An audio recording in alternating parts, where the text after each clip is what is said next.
जब पहली बार पानी आया तो मेरे को फ़ोन आया, तो हम रात को भी पहुँचे, रात 2-2:30 बजे तक मैं वहाँ था।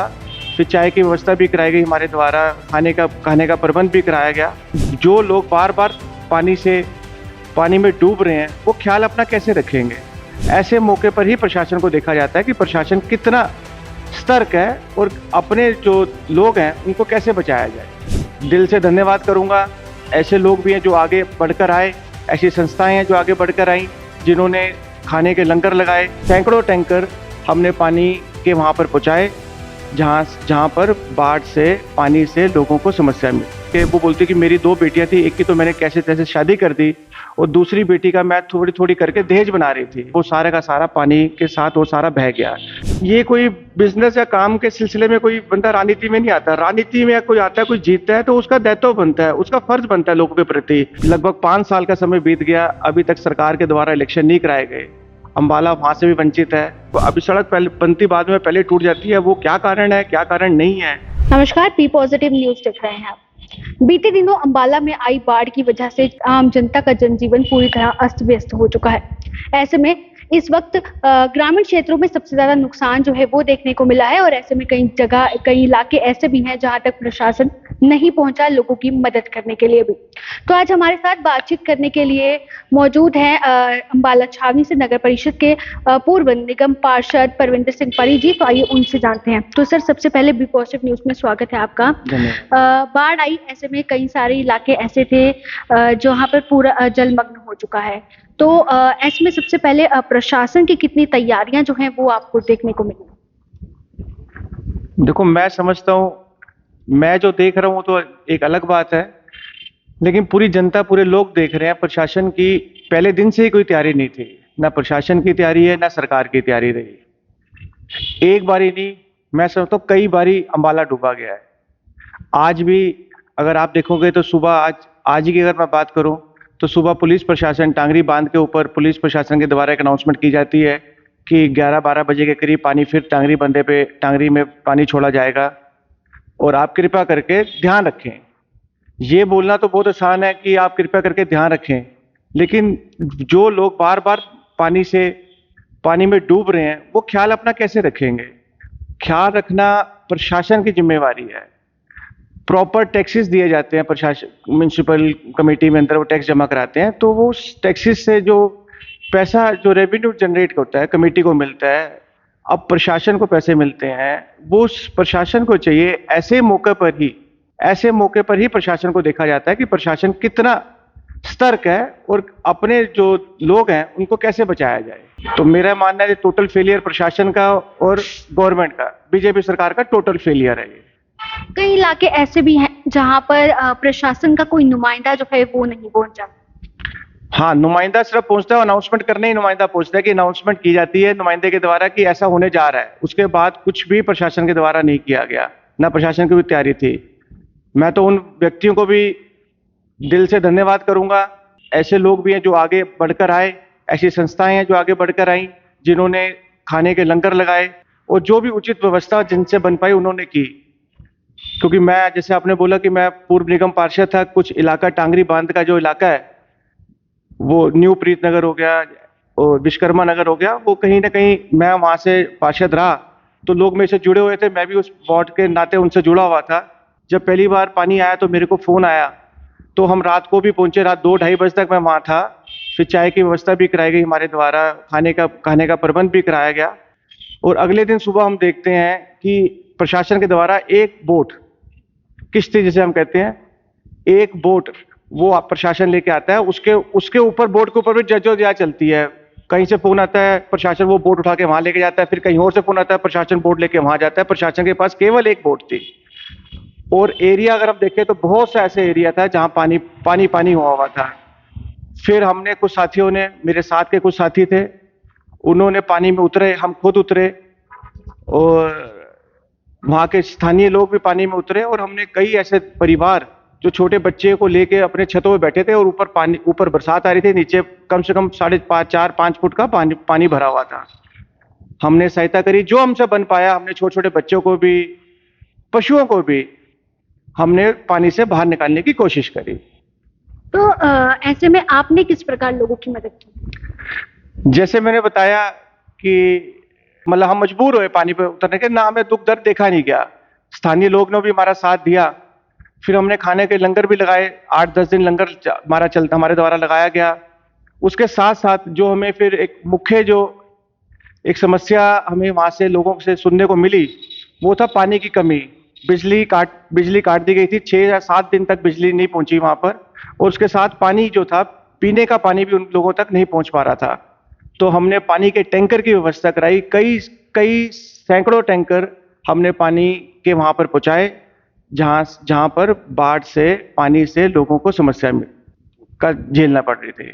सर, कई इलाकों में काफी ज्यादा नुकसान हुआ, ग्रामीण क्षेत्रों में किसानों की फसलों को काफी नुकसान पहुंचा है। ऐसे में सरकार ने मुआवजे की बात तो की है, पोर्टल भी चलाया गया है, पर लेकिन अभी भी आपको लगता है जितना मुआवजा दिया जा रहा है वो सही है, या फिर जो क्राइटेरिया अभी तक अपनाया गया है सरकार के द्वारा उससे कितना संतुष्ट हैं? आज मैं आपके चैनल के माध्यम से बात बोल रहा हूं, तो मुझे लगता है आज तक भी पोर्टल नहीं चला अभी तक।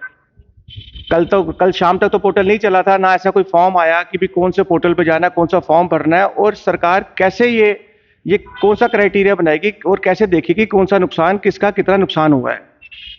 अगर आप ग्रामीण क्षेत्र की बात करते हो तो बहुत से ऐसे जगहें हैं जहां पर बहुत ही पानी से लोगों का नुकसान हो गया, और कुछ ऐसे जगहें भी हैं, अगर मैं हमारे यहीं पे ढेक लोनी पड़ती है और उसके बांध का एरिया जैसे मैंने बताया, वहां पे कच्चे मकान भी है, लोग अधिकतर लोग किराए पर रह रहे हैं।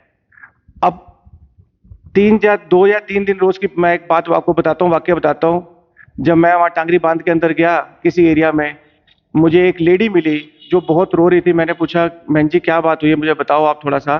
तो उन्होंने जब बोला तो मेरा दिल बड़ा पसीजा उस देख के। वो बोलती कि मेरी 2 बेटियां थी, एक की तो मैंने कैसे तैसे शादी कर दी, और दूसरी बेटी का मैं थोड़ी थोड़ी करके दहेज बना रही थी।